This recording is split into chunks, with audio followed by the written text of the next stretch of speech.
നമസ്കാരം വിശരി. ഇതൊരു ബജാജ് പൾസർ 150യുടെ ഹെഡാണ്.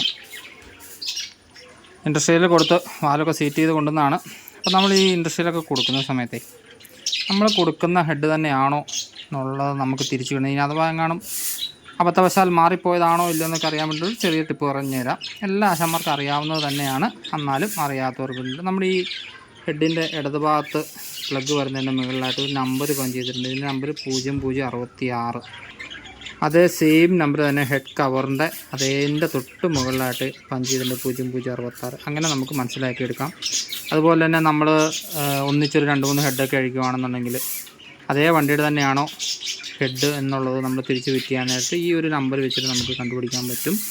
പിന്നെ ഒരിക്കലും നമ്മൾ ഈ ഹെഡ് ഒക്കെ മാറുന്ന സമയത്ത് രണ്ടും ഒരേ നമ്പറിലുള്ളത് തന്നെ ഇടാൻ ശ്രദ്ധിക്കണം കേട്ടോ. കാരണം എന്ന് വെച്ച് കഴിഞ്ഞാൽ അങ്ങോട്ടും ഇങ്ങോട്ടും മാറിപ്പോയി കഴിഞ്ഞാൽ രണ്ടിൻ്റെയും ഇവിടെ വരുന്ന ഈ ബെയറിങ്ങിൻ്റെ ഈ ഒരു റൗണ്ട് ഭാഗം അത് ചെറിയ തേയ്മാനം കൂടുതലോ കുറവൊക്കെ ഉണ്ടെന്നുണ്ടെങ്കിൽ ചിലപ്പം മറ്റേ ഹെഡിനെ അപേക്ഷിച്ചിട്ട് നമ്മൾ വേറൊരു കവറാണ് വെക്കുന്നുണ്ടെങ്കിൽ അതിന് തേയ്മാനം കൂടുതലാണെങ്കിൽ നമ്മൾ ഇടുന്ന ആ ബെയറിങ്ങൊക്കെ ക്യാംഷാഫ്റ്റിൻ്റെ ബെയറിങ്ങൊക്കെ പെട്ടെന്ന് പോകാൻ സാധ്യതയുണ്ട്.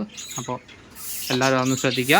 നമുക്ക് ഈസിയായിട്ട് ഹെഡിങ്ങിനെ കണ്ടുപിടിക്കാൻ പറ്റും. എല്ലാ ആശാന്മാർക്കും അറിയാവുന്നത് തന്നെയായിരിക്കും, എന്നാലും അറിയാത്തവർക്ക് വേണ്ടിയിട്ടൊരു ചെറിയ ടിപ്പ്. Okay, thank you. സാറിനാണേ എറണാകുളത്ത് നിന്ന്.